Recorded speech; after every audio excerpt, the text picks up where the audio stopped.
Накануне уже состоялась встреча молодежных составов Уфы и Торпедо. Башкирской команде не удалось набрать очки. Счет матча открыли торпедовцы. Ахмед Пугиев с острого угла отправил мяч в сетку ворот. На перерыв команды ушли при минимальном преимуществе Торпедо. Неплохая игра получилась, хотя в первом тайме, наверное, было большое количество брака, как с одной, так и с другой стороны. Вот, нам удалось забить гол.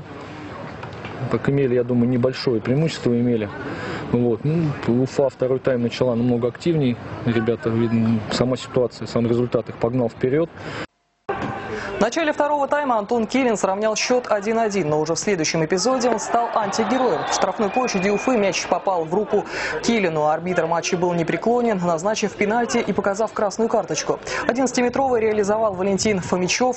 Окончательный счет установил Константин Киртанов после сольного прохода. 3-1 победа Торпедо. Набрав 9 турнирных баллов, торпедовцы обошли в таблицу уфимцев, у которых осталось 8 очков. Вроде игра такая складывалась не в нашу пользу.